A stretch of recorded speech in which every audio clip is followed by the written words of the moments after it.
Какво ще кажеш за БИХ? Имаше пак лапсус. Ние сме строителна фирма. И аз съм строителна фирма. Вярно ли? Да. Ами ела да се поговорим, значи. Имаш ли някакви въпросчета към всички строителни фирми? Някакви въпросчета? Да, е така, мнение. Инфлацията засяга ли ги строителните фирми в момента или не много? Да попитаме лицето на този строй.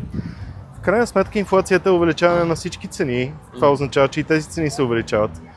Така че засяга ни, защото хората биха били по-малко склонни да си платят за ремонт, тъй като цената се е увеличила. Един вид по-скоро очаквам намаляване на обема работа, отколкото цените да останат същи. Цените няма как да останат същи. Да, и лошото е, че по веригата до крайния продукт всичко си качва цената. Точно, точно. А какво точно предлагате? Вътрешни ремонти. Доста неща, не всичко, но правим вътрешни ремонти. Супер. Неща като електро, гипс, картон. Довършителни работи Да, всякакви. да. Не всичко, примерно до грама не бихме слагали. А индивидуални интериорни проекти? Да, работим с няколко интериорни дизайнера, имаме фаворит, с която работим изключително често.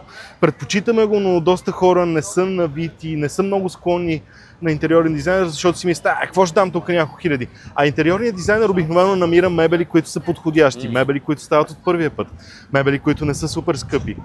Нещата стават предварително изяснени. Клиента, благодарение на интериорния дизайнер, разбира какво иска. Ние разбираме какво иска клиента и имаме чертежи и така нататък. Така че да. Аз съм архитект и също правя интериорни проекти и такива неща, така че Добре. Добре, ти като един истински майстор, какъвто си, предполагам, какво е това? Ами, това е пистолет за пияна. Браво! Имам още едно, което го загубих. В пликчето е там. Ножът ми изчезна. Чакай, без Бих ти извадила нож, но го няма.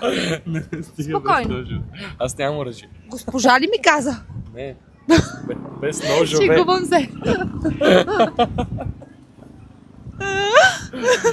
Това беше забавно и ние сме Тоби Строй. Ще се радваме да ни последвате за още клипове.